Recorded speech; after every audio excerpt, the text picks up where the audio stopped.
Chapter 108. When I arrived in camp, dysentery did not rate high in the list of probable causes of death for Richard. That was underestimating mortal stupidity. The army made camp on the banks of the Rio and waited for reinforcements before heading south.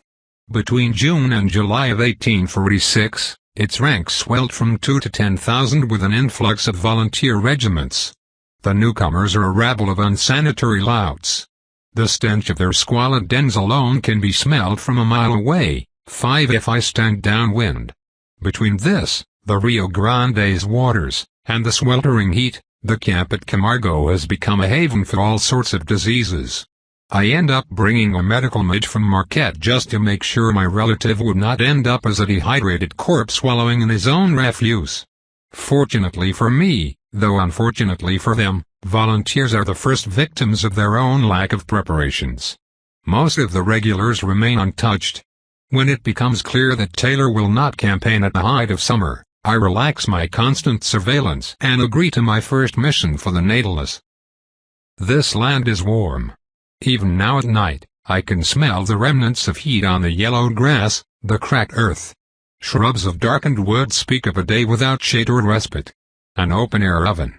Metta's steps cause little puffs of dust to pop in the air.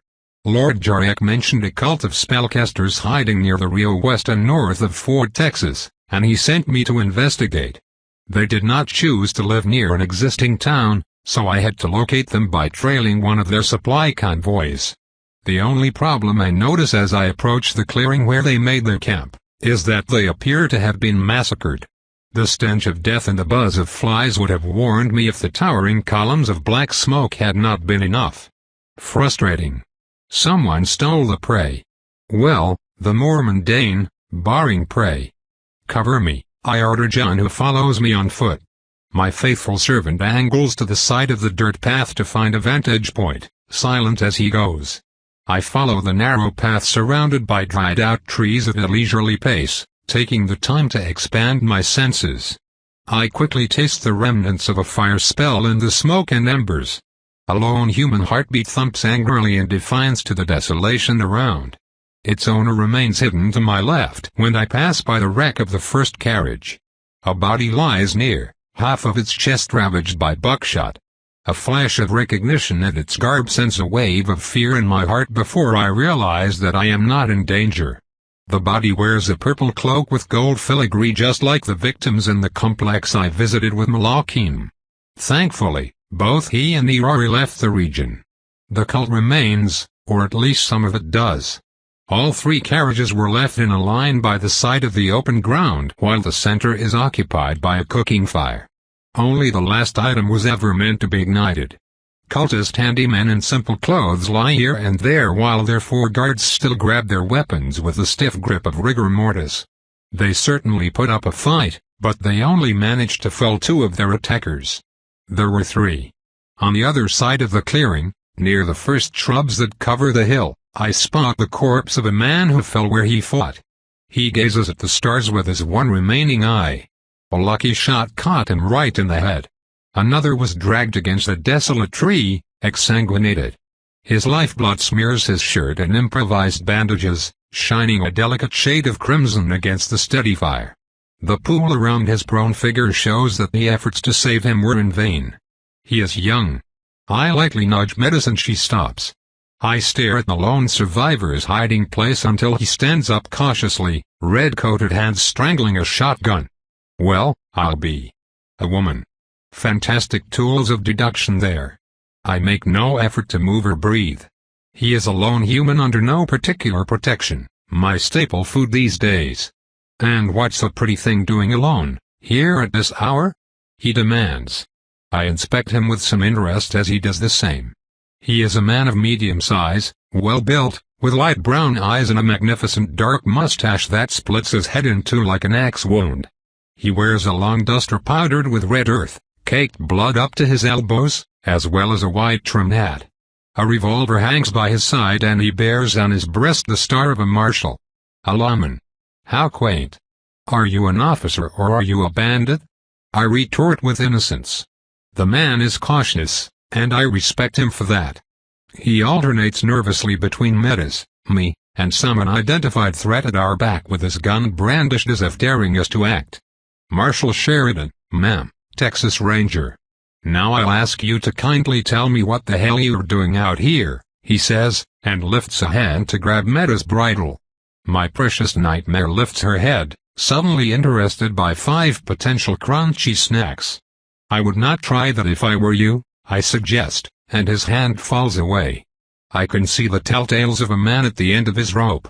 His nerves are raw and exposed, visible in the erratic movements of his hands and the bloodshot quality of his eyes. "You and I were after the same quarry, except that I intended to follow them to their base and you removed that option. Those men were mad." He suddenly screams, mad as hares, the lots of them. "Lunatics. I'd never." The shotgun in his hands aims down. A great shiver shakes his tired frame. A dam opens. "They never gave us the time. We were just asking questions. I have been a ranger for 4 years and I have never seen such a—" "Logan. James. I am sorry." As quickly as it appeared, the weakness is hidden behind a curtain of steely resolve. Sheridan regains control of his emotion with visible effort. "That ain't here or now. Lady, you are confusing me. Quarry, you say? That doesn't sound right at all." "And yet," I reply with amusement, "here we are, and I would bet solid gold that an armed woman is far from being the strangest thing you have witnessed tonight." A bit of wizardry, perhaps?" "How did you know?" he asks with distrust. "I told you. We are after the same people. What differentiates us is that I knew exactly what I was going to face. I did not exactly lie. I exaggerated. Exaggerating is a form of gloating, and a perfectly acceptable occupation for a respectable young vampire." "Devilry," Sheridan mutters. He resumes his inspection, this time more thoughtful than wary. His gaze travels along my travel dress, the lightly armored kind, my rifle, and to the revolvers on my hips. "Do you even know how to use those?" He scoffs. I draw and shoot his cap off. "Jesus. Fuck." He screams as he falls on his behind and scrambles away. I do not move, except for patting the gun I used to unhat him. Metta snorts, as is her wont when someone gets humiliated before her august presence. Sheridan climbs to his feet and recovers the mishandled headdress. He shoves a finger in the newly made ventilation hole. "You are welcome, Sheridan," and shakes his head for what must have been the 12th time. I must be mad. I find it amusing that you would face a flame-tossing wizard, yet a girl with a gun aggravates you. I had heard about flame-tossing wizards before. He grumbles, before stepping back. The world has turned on its head. Or I was indeed shot, and I am lying in some ditch hallucinating the whole scene. Or perhaps someone came to answer your call in your hour of need. "Do you bring salvation?" he asks, hope flaring. "Perhaps." "Are you an angel?" he says with uncertainty. I give him my most unmoving, cold smile. I let the dancing lights of the improvised funeral pyre shine on a hint of fang, red and shiny. Just enough to make him flinch. Mattis rakes the ashes beneath her with a heavy hoof. "Do I look like an angel?" I get a great answer. Sheridan scrambles back, white as a sheet. He signs himself and his terror as his succulent heartbeat drums a merry tune to complement the crackle of the fire. I missed this. If you were here for my soul. Nothing so crass, I assure you. As I said, I am here to, shall we say, purify this land of their presence. Us meeting here was merely divine providence. I taste ash on my tongue as the religious terms cross my lips. The world does not like it when I skirt the rules. It lets me know in no uncertain terms. You want me to pair up with you? A witch? Never. The Lord is with me and I will never align with the forces of evil. Ah, so you would leave those who murdered your friends unpunished. I understand. I know that I won't forfeit my immortal soul. I already told you. It is not yours that I am here to collect. I am genuinely curious now. Will he take the bait? I have never worked with someone who sees themselves as virtuous and possesses an inkling as to what I am. The possibilities intrigue me. And if things come to a head, well, I can always use a snack. Sheridan considers my offer with more seriousness than I expected. His attention turns to the bodies of his previous allies, and only now do I see the glint of a star on their chests. At the sight of their lifeless forms, his body hardens. It gains an iron quality I have seen in humans who will pursue a goal to its bitter end. Vengeance has overtaken justice. You are not after my soul, you swear. I am simply not interested in it, and I will not go after it. You have my word. What is it with humans and souls? I cannot even eat those. Pa. Well. His gaze hardens. Damn it all. I have to complete my mission. At any cost. Our eyes meet. Any cost. I will go after those loony heathens, and hell will come with me. That it will, Mr. Sheridan, that it will. In the next few minutes, I silently assist Sheridan with the gruesome tasks of preparing the bodies of his friends. He places them on planks of wood he recovered from the wreck and covers them with mostly unburned tarp. I stand at a distance as he mutters a few prayers, then stand where I am as he climbs up the valley to recover his horse. I am lucky to have absorbed a Renwald essence, or this partnership would have ended here and there, with a horrified horse. Instead, the poor gelding is merely made nervous by medicine. Will you return for the bodies? I finally ask. We have patrols in the area. They will be found within 1 or 2 days with the smoke. I hope. I can do nothing for them anyway. I should not have mentioned it. The weather is very warm. The stench of carrion is sure to attract a multitude of animals eager for an easy meal.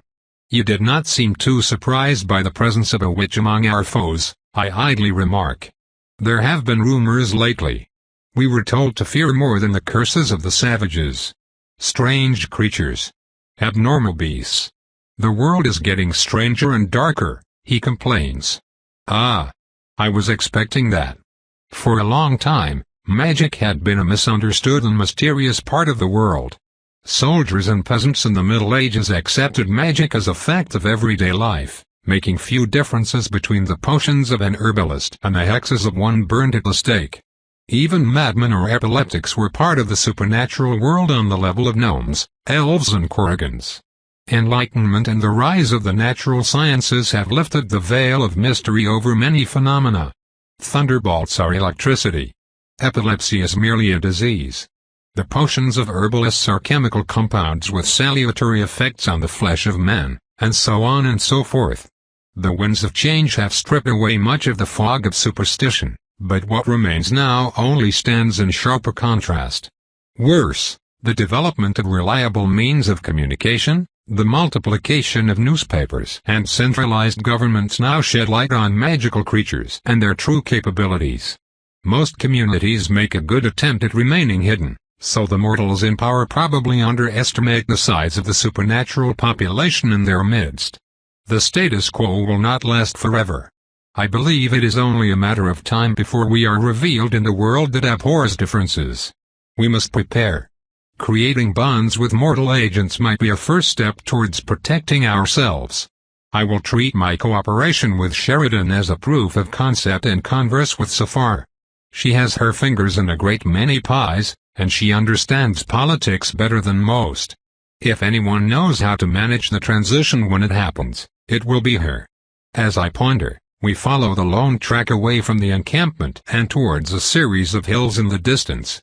The night is as bright as a winter day, with a gibbous moon on a cloudless sky. I find myself bubbling with questions. So, have you hunted witches before? Only once, Sheridan intones. We chased a group of Comanches who had abducted women from an isolated farm. We hung the lot and the oldest of them cast a curse upon us.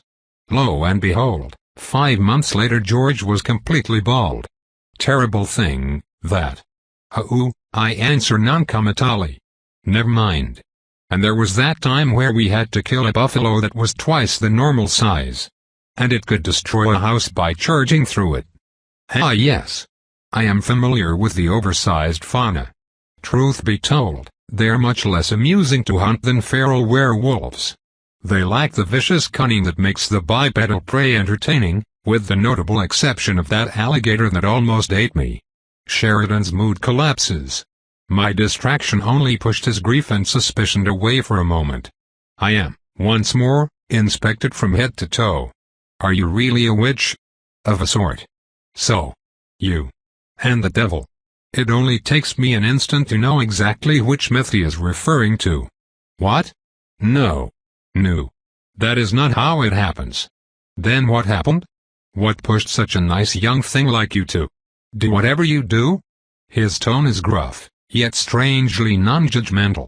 I remain silent for a while, searching his face for signs of disgust and finding none.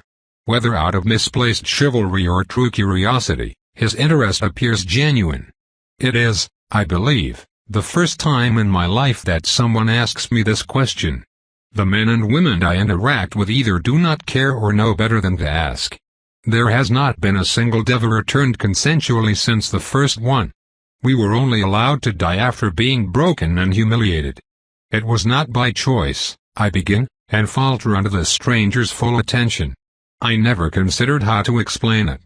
It was not by choice, I try again. I met someone at a social event a long time ago.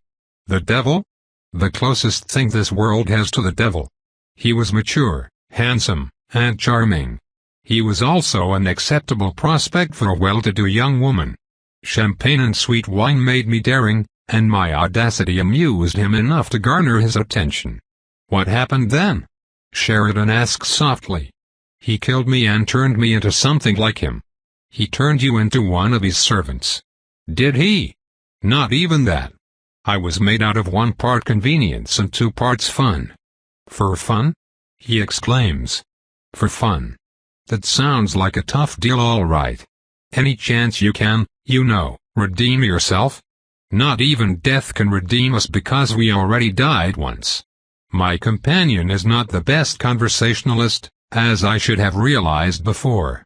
He ruminates on my words.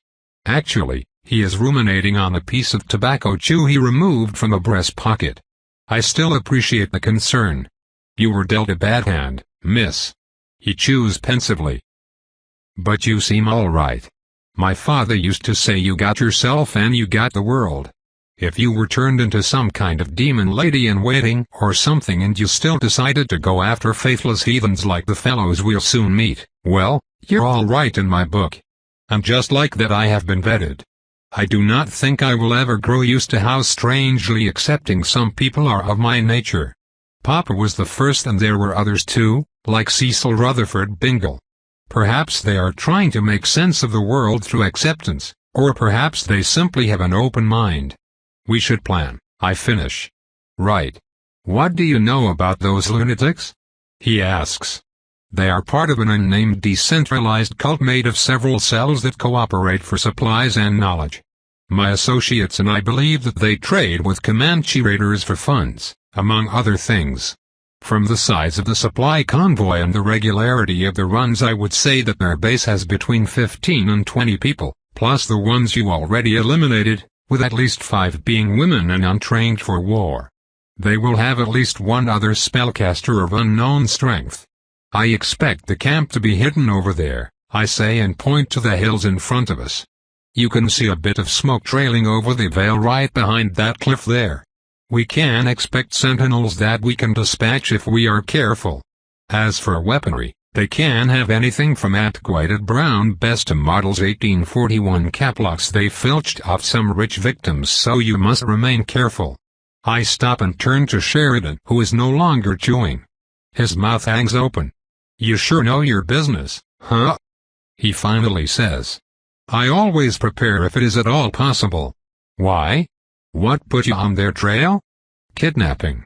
Lots of settlers around here. Sometimes, some go missing. Bandits, raiders, sometimes they just get lost or die from diseases.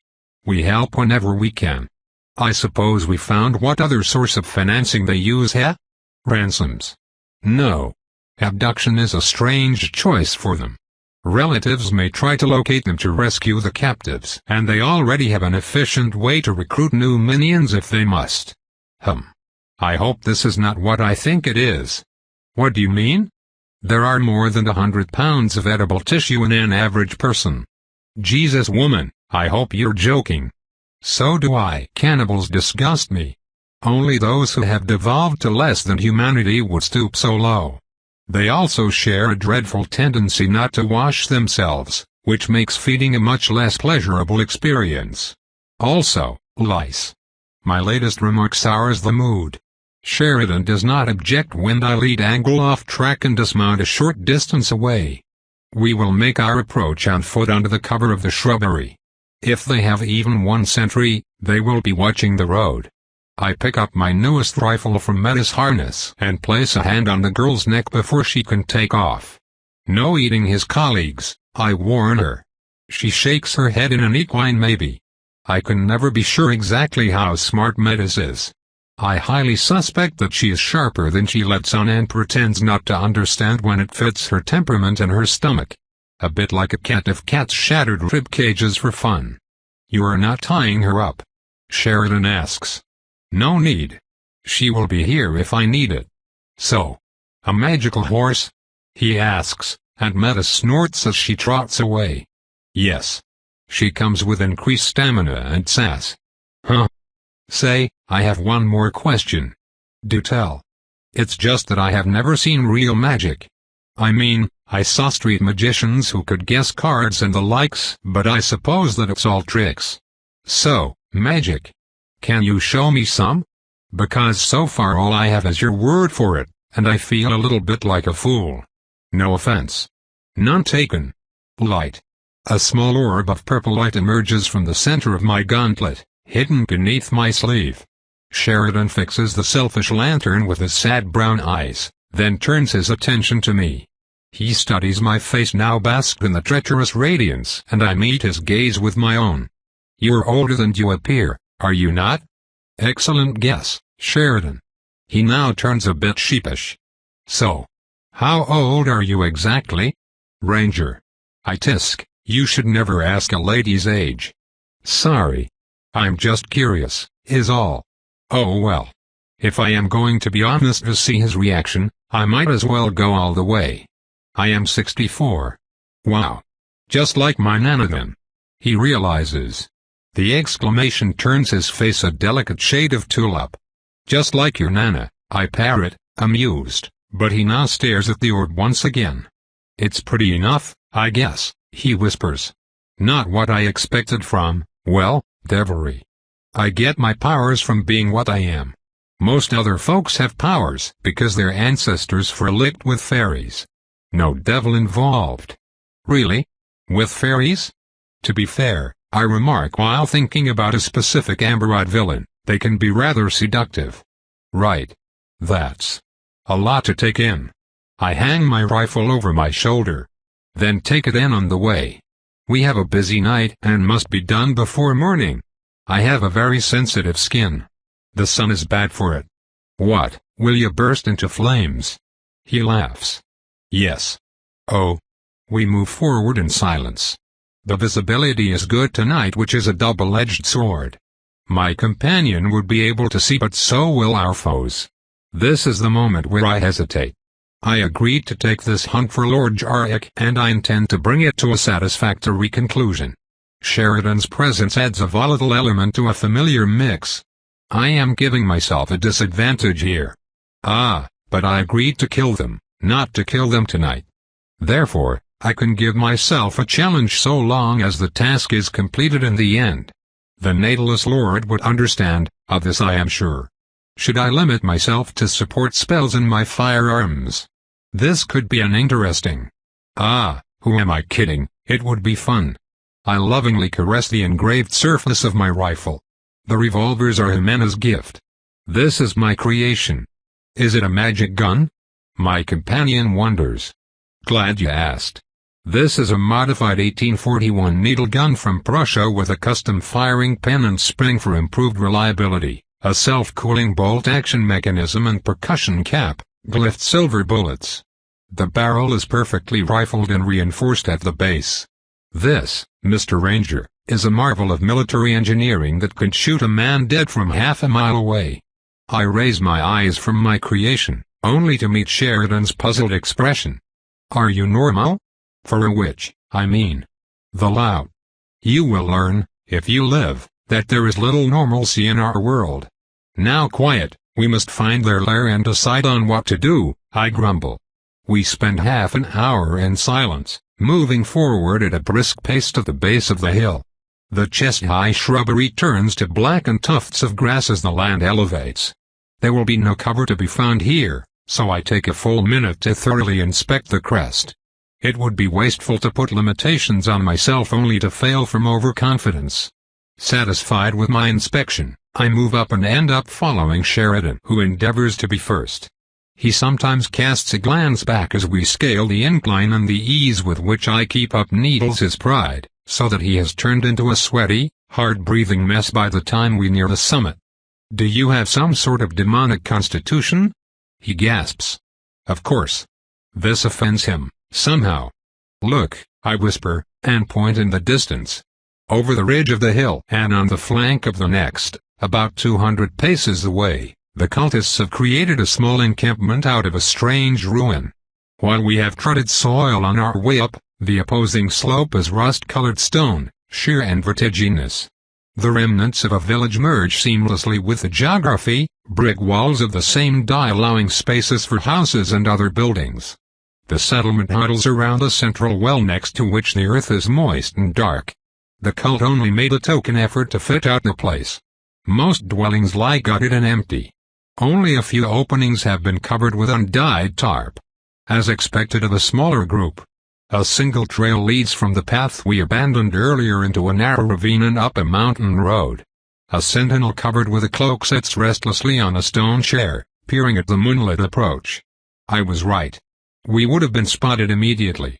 I return my attention to the open ground before the well and its content, 2 rows of cages. The right one is a makeshift thing with an iron and wooden frame over a collapsed house. Multiple pieces of fabric cover it to ward off the sun during the day. I spot moving skin and clothes through the multiple openings. The kidnapped victims. The left one is a nasty steel trap that could contain a feral for hours.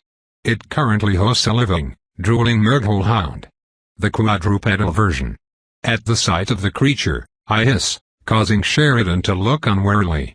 I had forgotten my instinctive reaction because the beasts I had uncovered with Malachim had been quite dead. This one is healthy and kicking, and it should not be here. Intruder. You see something?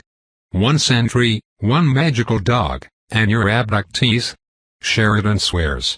A dog means we cannot sneak into. He stops when the scene changes before us. A group of 3 people exits the largest building. They wield torches so that even my companion manages to spot them with ease. The trio walks down a few steps to the well and the captives.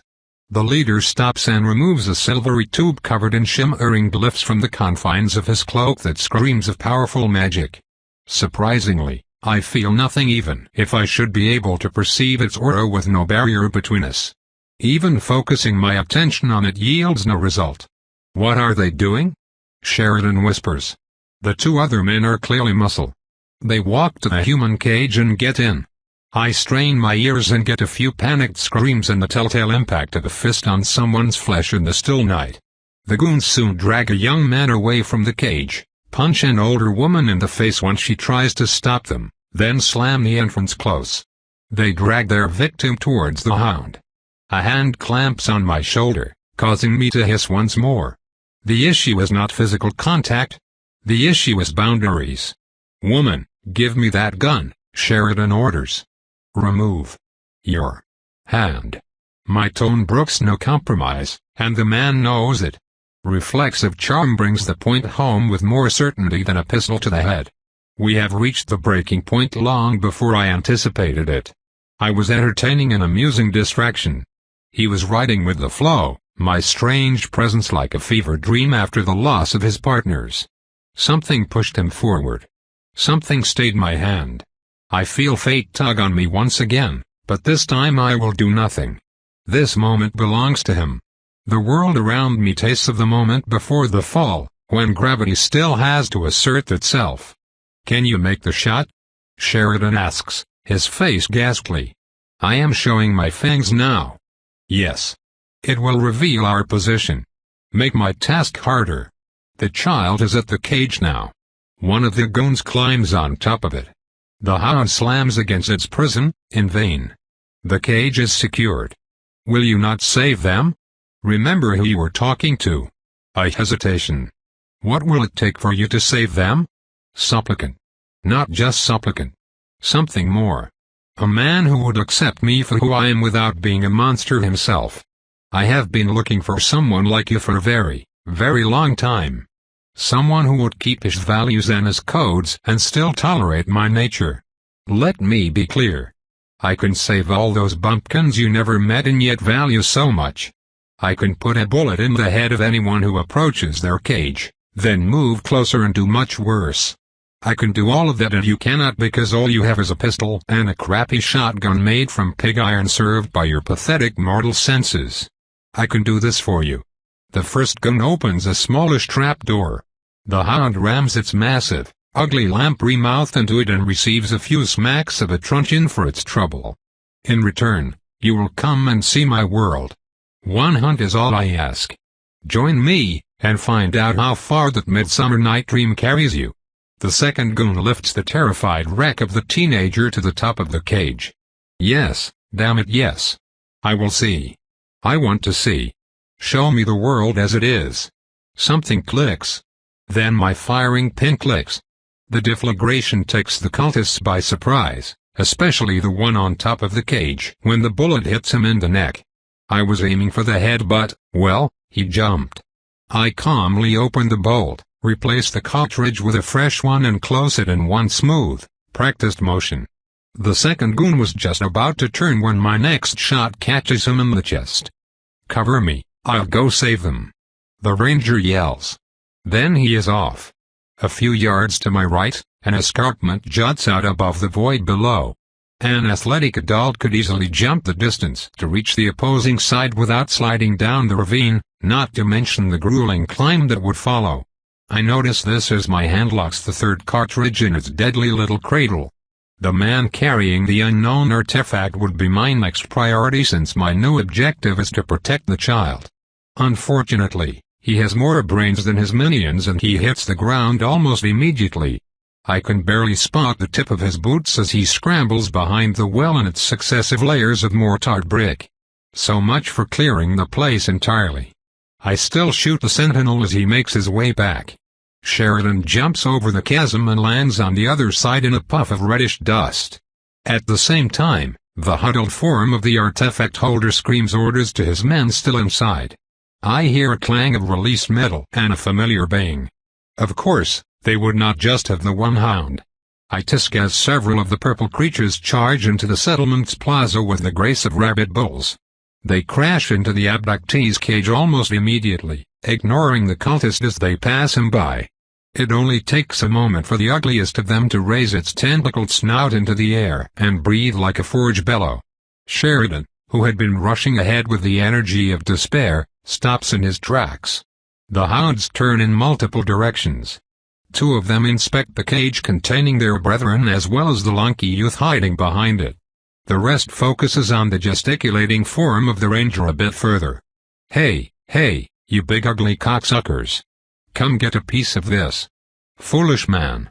The head creature rises to the challenge and the pack follows soon after. I move towards them, firing all the while. I have a problem.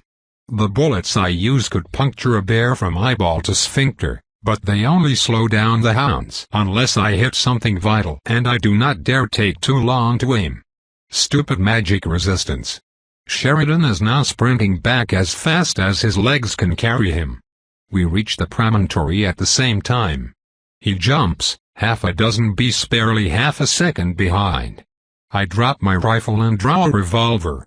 I lodge 2 bullets in the first hound's skull, causing it to stumble in its death throes. The next 2 hit the corpse in a mad tussle that tilts them over the edge and down the chasm. 1 more hound. 2 more bullets. 3. Another falls down with a yelp. Last hound. I switch to my last gun and empty the 6 chambers in its misshapen maw. The lead creatures smash into the rocks below. Their ululating shrieks cease. Silence returns. I flip the revolvers on my index a few times, then return them to their holsters with uncanny grace. I am not showing off.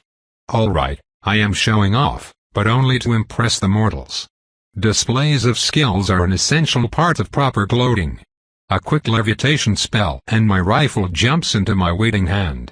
The shock on Sheridan's face delights me. Where did you learn how to shoot like that?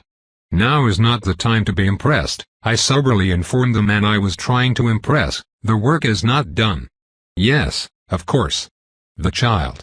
And off we go, running in the other direction again.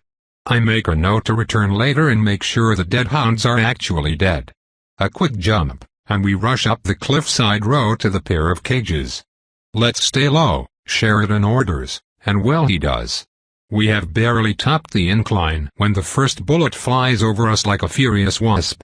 Hold fire, damn it. A commanding voice hollers in the distance. Ah, the joys of having incompetent underlings. That is why we vampires only recruit carefully instead of raking in anyone with 2 legs and a pulse. Sheridan sprints forward and fires his shotgun at one of the many maws in the ruin's pockmarked face. Someone yelps in pain. Not bad.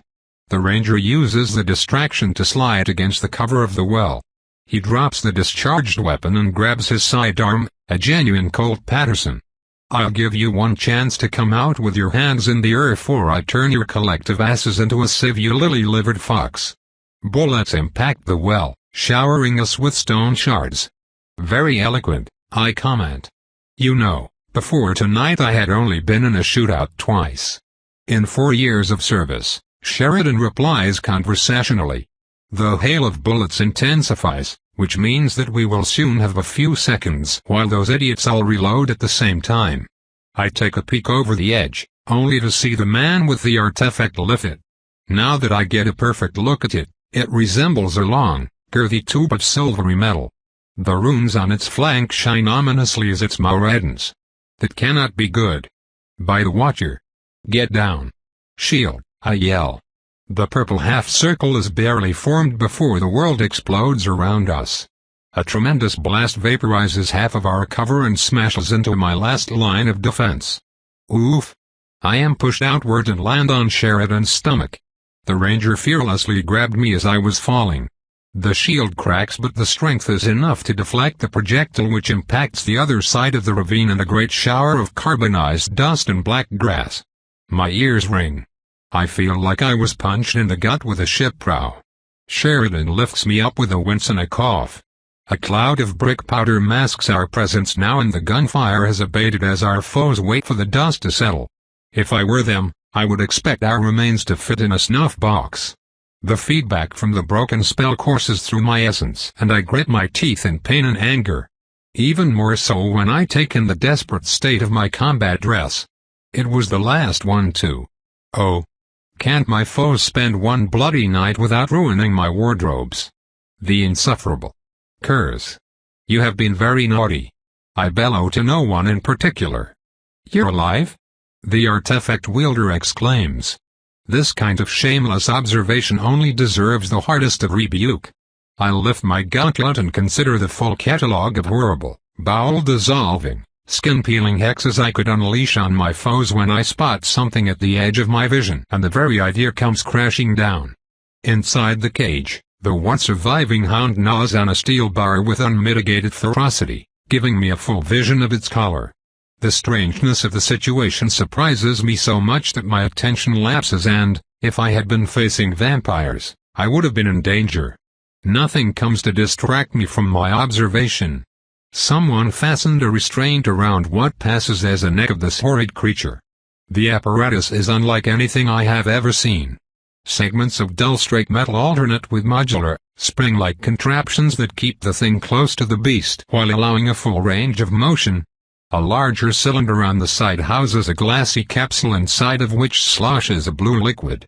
Its design is not just specifically made for the hound, it also shows a completely alien sense of aesthetics, or lack thereof, a sterile mesh of elements as meticulously made as they are bland. It is, without a doubt, new.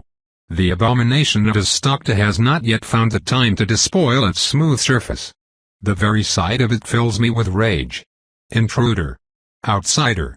A deep sense of wrongness fans the fires of my anger. Those cultists have done it, the fools. They have done it indeed.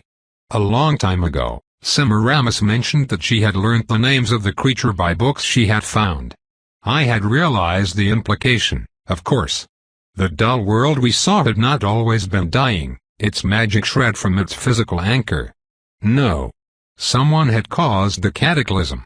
I had always expected the perpetrators of this monstrosity to have died from the consequences of their actions.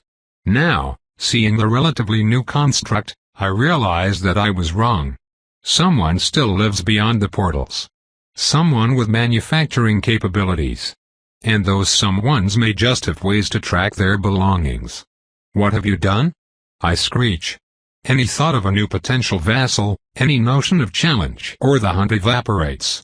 Sapient life beyond the portals. And a plethora of careless idiots opening ways there left and right, leaving the key to piercing the veil at their very feet. Enough of this. I let my aura go, discarding any restraint I placed on myself. It crashes against my hidden foes who swear and curse as even their mundane senses pick up the arctic tide of power. As for the mage, he is stuck in place. I take a deep breath and the taste of magic changes around me. It feels like frenetic sprints and breached hiding places. The tension hangs in the air like a raised belt in a drunken father's fist. I am done playing games. Anestra. Terror. Mewling screams expand like a wave from my extended hand as something screams at the edge of my listening range.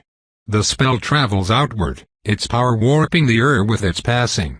I let the underlings cower and flee and make my way to the leader, barely noticing the thorny root keeping him in place. The cultist cries when he finally understands what he has been facing all this time. I grab him by the throat and smash him against the wall. The cowl falls from his face, revealing a clean-shaven young man with pale green eyes. His aura flared after he dropped the cylinder. I have questions. I will answer everything you ask truthfully and completely if you agree to let me go, and if neither you nor your servant pursue me, he babbles. Amusing. I am not her servant, boy, Sheridan says, calm despite my display of power. I aimed the wave of terror forward so he and the other captives remained unscathed. This should be amusing. You get one night of respite. For one night, neither he nor I nor the prisoners will be allowed to pursue nor strike you. Refuse and I will start interrogating you thoroughly. Do try me. I have much on my mind. I agree to your terms, the mage hiccups between sobs. Good. Where is your portal? Inside. In the main building. It's inactive now. Do the other cells know how to open gates as well? Yes. We are mapping the new world. We will find paradise, eventually. I stop for a moment and relax my hold on his neck. I beg your pardon. Beyond Limbo, there is Elysium. We will find it. They think this is the afterlife. The Watcher saved me from those superstitious monkeys. Why is there a hound with a collar here? The hounds of hell suck life and magic alike. We believe someone was controlling the specimen. We poisoned it and found remnants of a corpse in the vicinity, but I do not of it. The cadaver was taken by another cell. It looked like a short man, that's all I know, I swear. So, the handler was dead. Perhaps we have some time before we are found. Perhaps he was the last of his kind. Bah, who am I kidding? A dying man on a desolate world could not have forged that. I spend a few more minutes asking him about the location of other cells, but it soon becomes clear that my captive sits rather low on the cultist totem pole. Even the people shooting at us from inside the structures were just laborers, not trained soldiers, and they surrendered to my companion without any more effort on my part. You may go, I finally inform the mage as I toss him on the side. By the time I was finished, Sheridan had already freed the surviving abductees and gathered them in a semblance of order. Many of them were staring at me with the wariness that comes from seeing a young woman lifting a fully grown adult with one arm before discarding him without effort. Despite everything, the ranger still walks up to me. Guess you fulfilled your end of the bargain. Can't say that I'm looking forward to mine. Oh, don't be dramatic. I will not ask you to do anything too unsavory. We might even save some mortals, I declare with some annoyance as I watch the back of my fleeing would-be dinner. It does not feel right to let him go, the ranger grumbles. Indeed not, Sheridan. Fortunately, my kind loves few things more than semantics, and giving our prey false hope. I whistle. It takes half a minute for a familiar voice to emerge from behind me. Your will, Miss Reed. Do you see that man running down the ravine? Yes, mistress. Kill him. Chapter 109. The following 2 months see me alternating between keeping an eye on Richard, cursing all the deities I can name and a few I cannot for the prolonged war, and taking Sheridan on hunts. We find 2 more cult hideouts before the rest figure out that someone is after them, rescuing a few more mortals from ending up as Hao Chow. He is only slightly disappointed when it turns out that the second group of rescued captives is made of Comanches. Well, they don't deserve to be eaten either, I suppose, he gruffly admits. Jarek later requests that we track down an oversized jackal. We end up covered in guts when the creature inexplicably explodes. I wish I could say this was unusual, I tersely remark as I remove a piece of intestine from my hair, but that would be lying, Mr. Sheridan. The ranger ponders on an important revelation while cleaning shredded liver from his hat. You know, he finally replies, given the circumstances, I think that you may call me Marshal. If you wish. I still call him Sheridan. My vassal candidate ends each hunt with the same awkward let me know when we can do it again. As if he had brought me home after a night at the dance.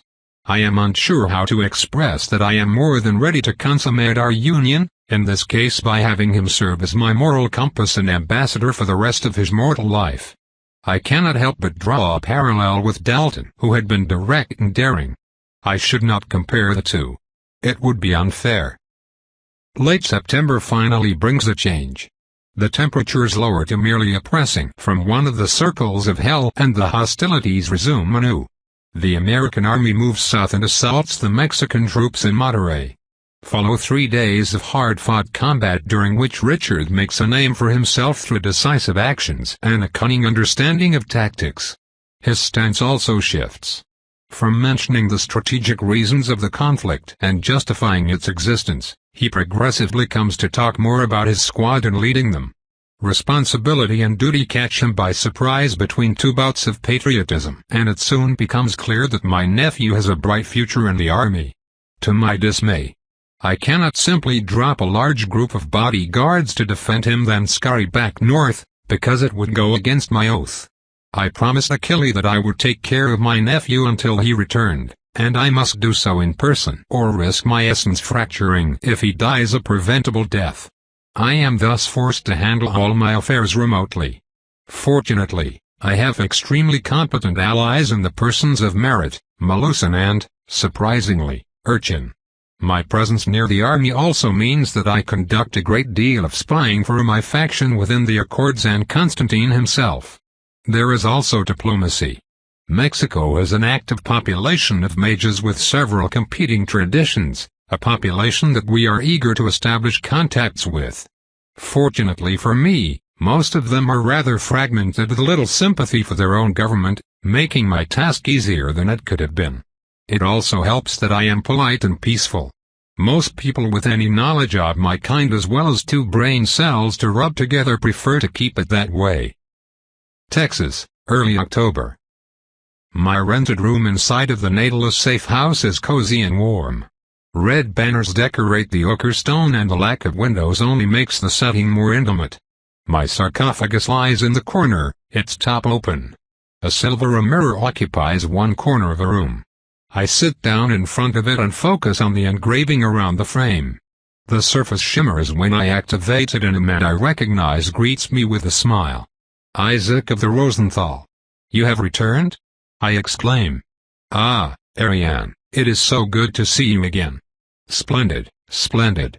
Yes, indeed I have come back to the New World for a most important occasion, and we will have an excellent opportunity to meet each other again. His image wavers due to my distraction.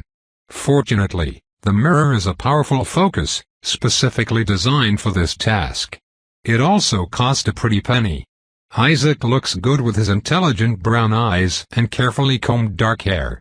He appears more predatory now, less a competent civil servant and more a sharp investor. Being a master suits you, I observe. So it would seem. I am still grateful for the help you provided in that hunt we shared. Without your timely assistance I would have failed to reach that state. Surely you are exaggerating, I politely answer. You were on the verge of becoming a master anyway. No, Ariane, I was on the verge of going rogue. It was the excruciating agony of bringing myself back from that state that pushed me over the edge and let me feel my essence for the first time. Oh wow. I am sorry. I had no idea. The memory of this moment will remain engraved in my mind until the day I die. I had never felt anything close even under the care of our resistance trainers. Truly, it was a pain that seared my essence and left behind a cracked brand from which only death will deliver me. A drunken muse could not salvage this conversation. Ah, but I digress.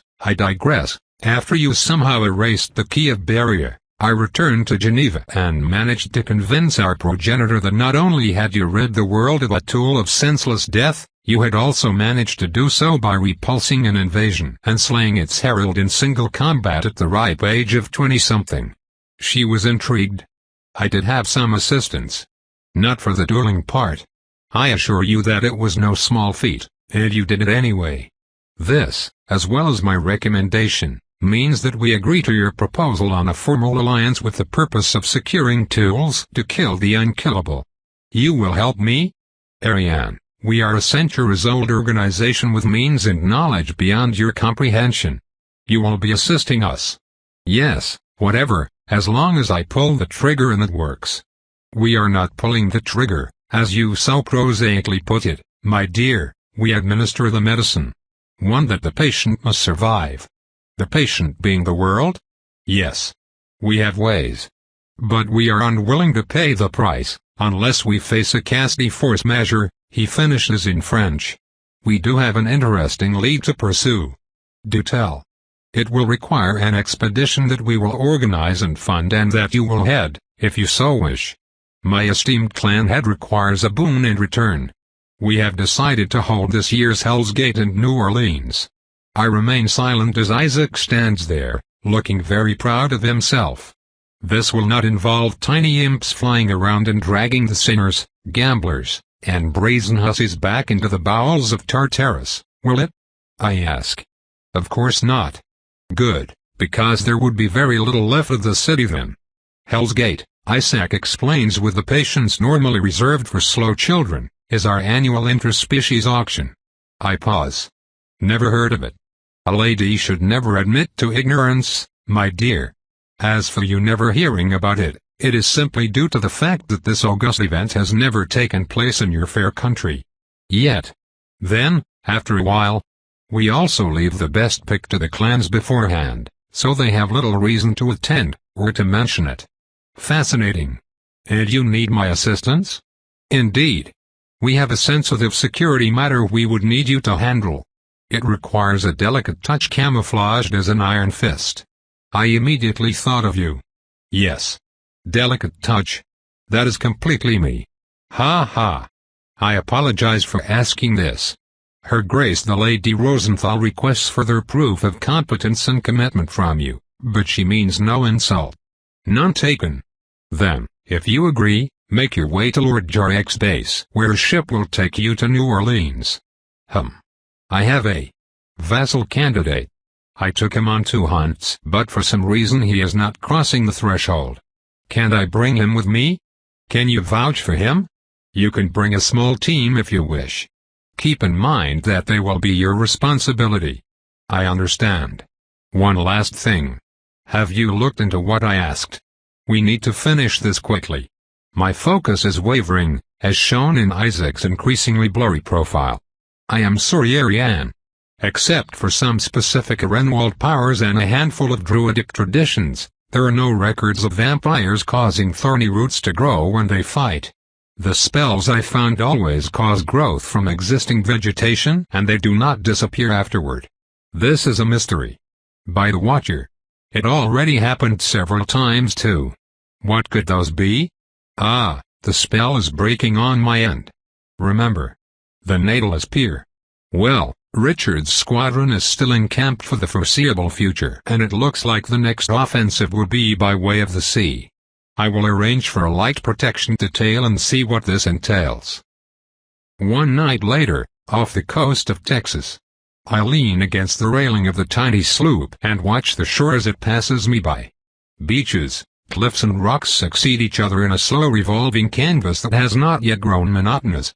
It's my first time aboard a ship, Sheridan finally admits, besides canoes and small river crafts. Is it? How do you like it so far? It's very calm. Yes, there should be no boarding actions this time, I assure him. Ah, perhaps it would have been better not to mention this at all. Boarding actions? He immediately replies, horrified, could it be that you have engaged in piracy? Dread pirate Queen Ariane the Bloodthirsty, scourge of the Atlantic. No, just a little bit of privateering. The ranger submits me to his inquisitive glare, one that led to the confession of many a ruffian. I had a genuine letter de marque, I promise, I reply innocently. It might have been slightly illegal and crafted in secret by an assistant after a torrid night with the world's most rakish Lycaean. I could not say. Right. And you committed state-sanctioned banditry too. State-sanctioned banditry is merely lawful asset retrieval, I observe. He does not look convinced. His brow furrows and his ample mustache quivers with suspicion. You have seen how I operate, Sheridan. Do I strike you as a vulgar highwaywoman?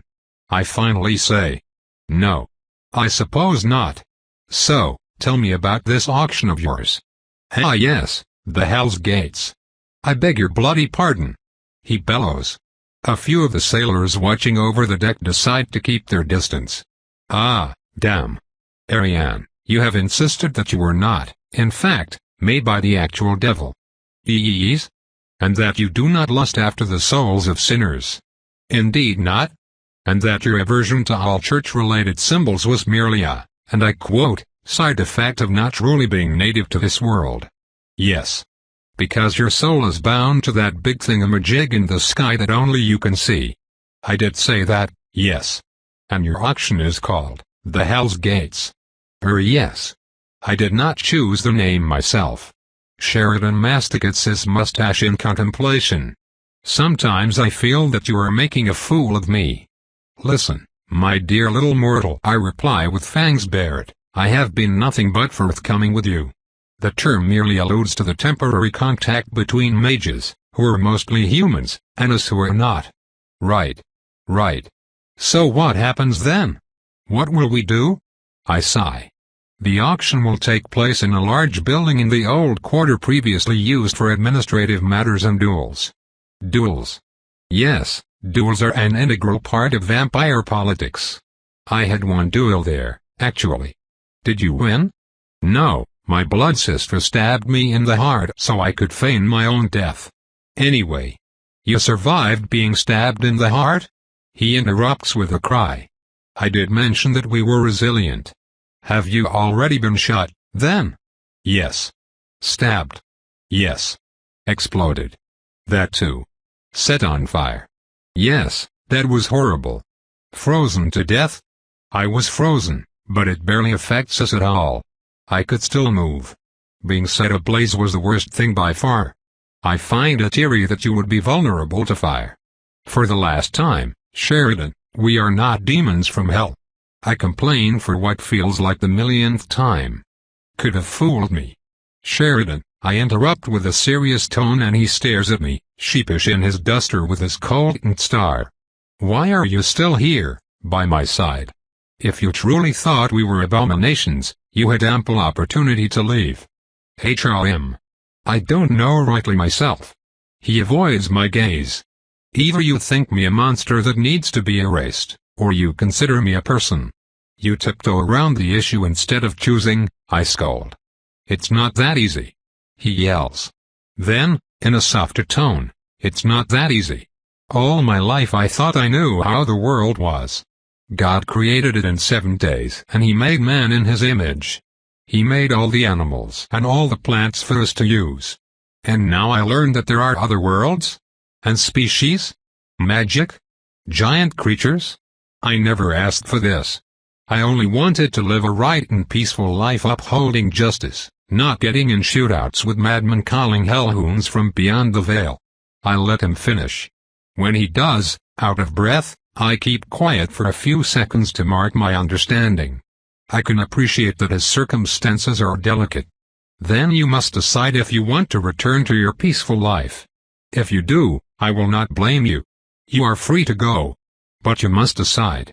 What is there to decide? I am already here, and Your heart wavers. Tell me this is not true. He would not meet my eyes. You will have to make a choice, and soon, I finish. The arena where I fought in is also the siege of vampire politics. I visited the old, square building only once and the experience was disheartening, so to speak. I remember that it was a building of yellow stone with a strong Spanish influence at the edge of the view carré intentionally left decrepit to avoid undue attention. I drag Sheridan through the streets, still warm and wet from the day. He tries to stay composed and dignified, but I can see his gaze drift from richly dressed ladies to darker-skinned beauties in exotic garbs of reds and yellows. His attention wanders to the gamblers and musicians filling the air like a discordant orchestra of life and sin. We stop at a stall and I buy him a few skewers of chicken dipped in red sauce. The scent of cayenne and paprika fill my heart with nostalgia, even more so than the familiar architecture. We then must stop to get a cold beer because Sheridan has no tolerance for spice. Eventually, the crowd thins, and I must admit to some surprise when our destination comes into view. Gone is the unassuming edifice. The new center has been repainted and redecorated. Gas lamps shine on every corner and cast a deeper shade of beige on the walls, darker as they climb up to the third story. Guards in the white uniform of the Rosenthal mercenaries patrol in pairs of two, holding lanterns and poorly concealed pistols. They salute me as we pass by. "Welcome, Lady Ariane." I return the greeting. "They know you?" Sheridan asks as we make our way to the entrance. "They know of me. I have worked with their company before."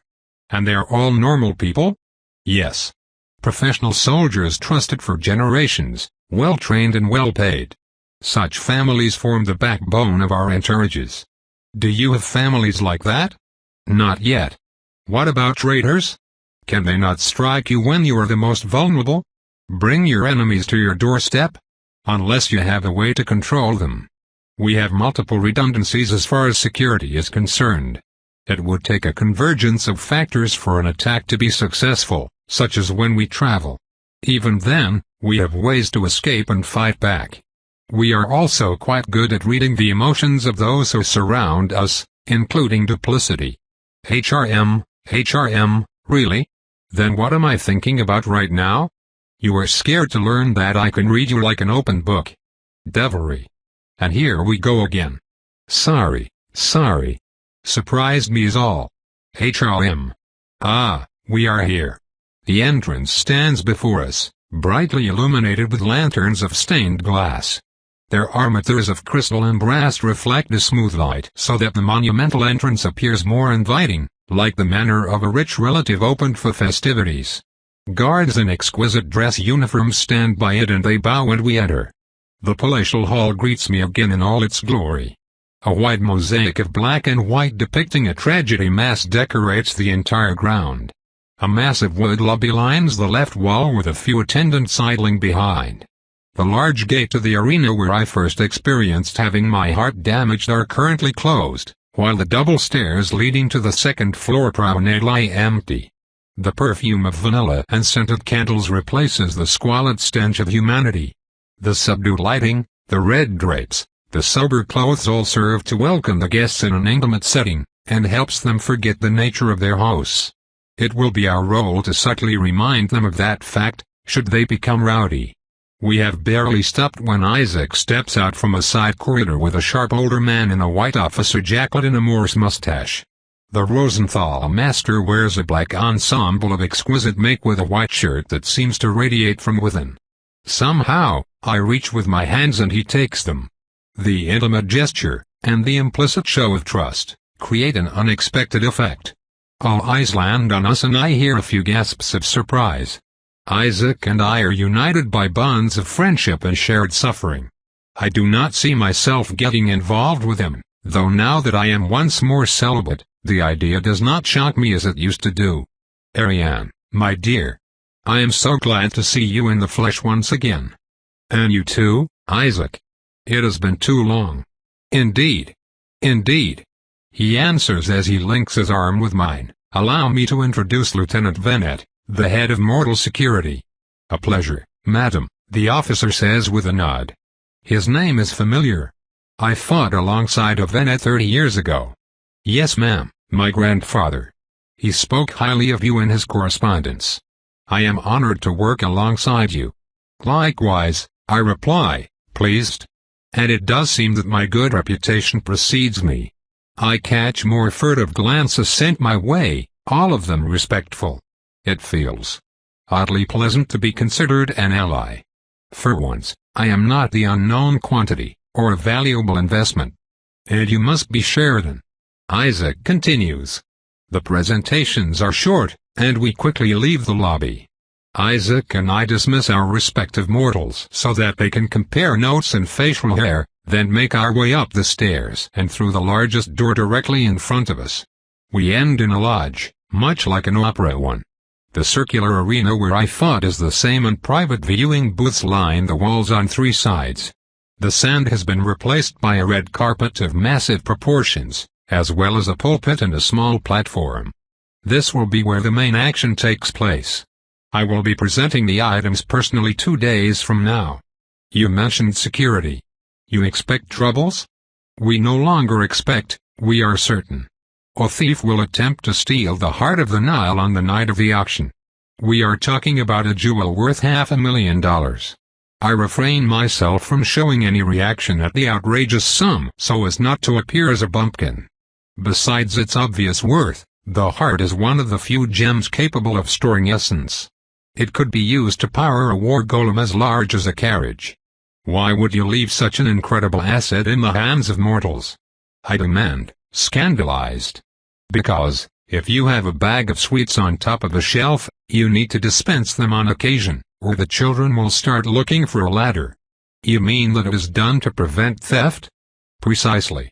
Hoard too many assets too quickly and the magical societies will turn to banditry. Power must be shared. Sometimes. I see. We also have a sufficient amount of carriage-size war golems at our disposal at the moment. That certainly helps. Your task will be to either stop them or let them go after identifying them. I have not decided yet. It will certainly depend on how confident I am that the thief can be tracked down. I just glare at him. Oh, do not be so cross. Obviously, the tracking part will be my responsibility. You would take such a risk. We know that the heart will be targeted because someone requested it and the request was answered. We do not know who that mysterious purchaser might be, and we are eager to find out, as you can imagine. Are there many who would steal from the Rosenthal? Oh, yes, but few do so for very long, he replies with a pointed smile. You already have security, I remark. Indeed. Venet has the situation well in hand, I assure you. The goods were moved to a repurposed vault in the basement a month ago, long before we revealed the final location of the event, and they will only be taken out in 2 days. The vault itself is nigh impenetrable. Are you sure? Quite so, Ariane, quite so. I will let you work out the details with the good lieutenant later. What I want you to do is to welcome the guests first, search for anomalies, then roam the place. You may deploy Sheridan and Doe as you see fit. John took the vampiric name Doe because his patronym is currently used by a Lancaster lord. Calling him after a skittish beast feels like strapping a cute party hat on the head of a lion. Very well. I also wish to know what exactly I am to recover, if I join the expedition you mentioned. Ah, yes. Are you familiar with the Sea Peoples? You will have to be more specific. Not any people of the sea, Ariane, the Sea Peoples. They were responsible for much destruction around the Mediterranean Sea at the end of the Bronze Age. Quite a mysterious lot. We have recently recovered an interesting document from a dig site near the Nile that may shed light on their repeated invasion of Egypt. Do tell. We are still working on the translation, however. It appears that they were planning on heading south to slay a dragon with the assistance of a tool of great power. The mood turns from pleasant to deadly serious in a mere instant. I school my aura too late. Isaac's inquisitive eyes pierce into my mind. You know of the dragon? I cannot speak of this, I reply, still aware of my binding agreement with Semiramis. An oath? Yes. How curious. In any case, they failed twice before the pharaoh's chariots and withdrew. The documents we recovered were buried on the site of the last major battle of the campaign, possibly to prevent hostile troops from seizing them. The entire journey of the army was painstakingly chronicled, meaning that we can trace it back to the source. And hopefully recover the weapon. It would sound promising if the details were not so sketchy. You base your assumptions on a significant amount of unknowns, I observe without malice. Spoken like a true modern investor, Isaac answers, amused. When it comes to ancient relics, unearthed documents and rare scripts are the best you can expect, since there is a good chance that the treasure has not been looted yet. Even if it is, the weapon could just be rusted-out metal by now. That, my dear, is not the case. You see, the little we have translated detailed the start of the expedition and the making of the blade.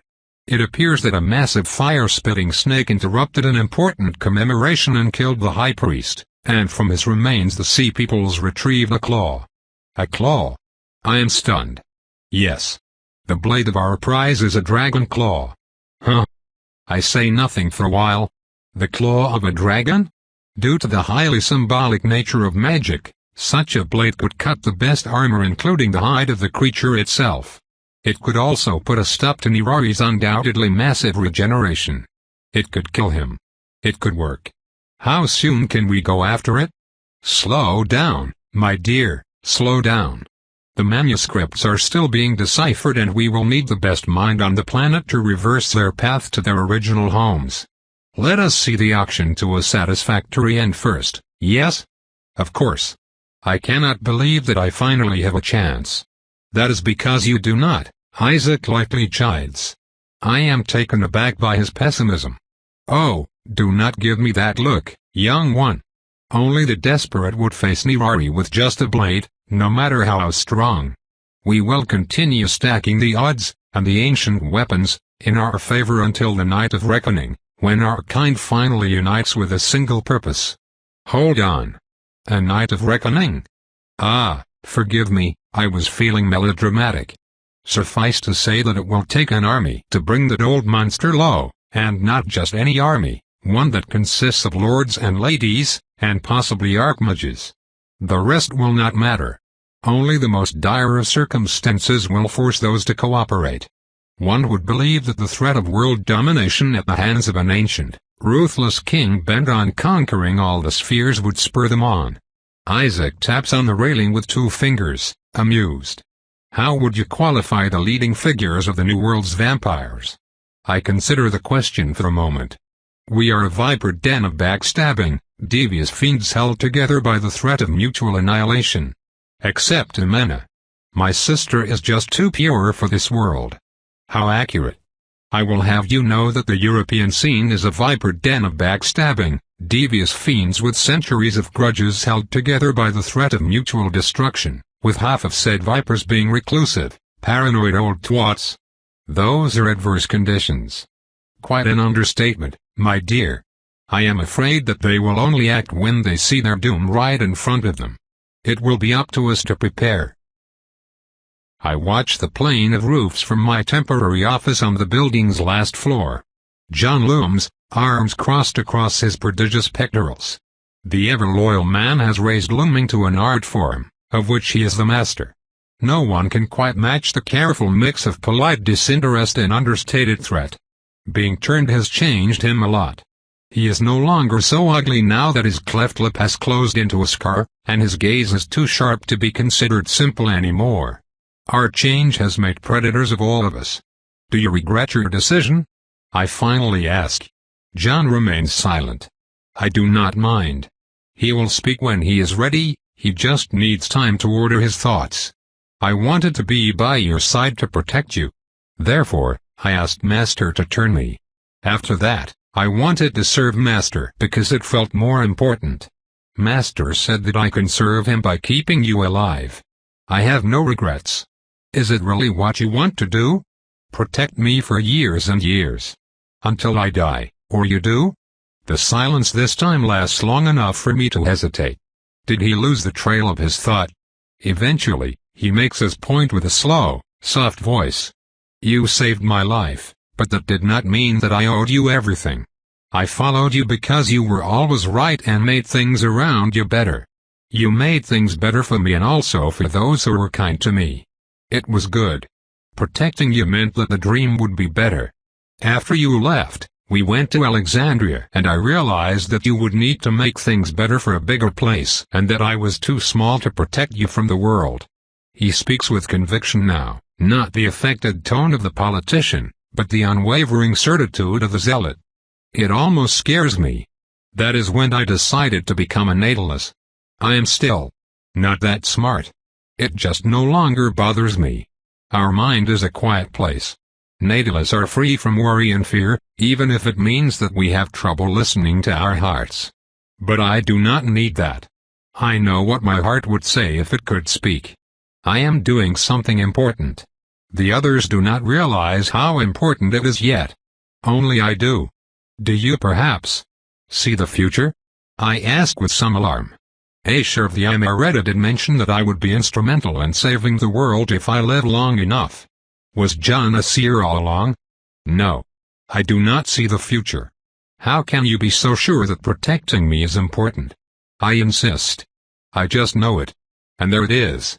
Under the placid tranquility of his mind lies a belief as unfounded as it is strange. I know it, and when you give me orders with a hand gesture and only I understand what you want, I fulfill a purpose. Master said that was what we needed to find. A purpose. I have it, and so I have no regrets. I will protect you until I die because no one will kill you while I still live. I will break their spines. John picks a steel candelabra and presses it between his large hands. He maintains eye contact as the decorative metals bends under his power as if it were wax, until only a tiny ball of twisted scrap remains. Like this. Tobe continued,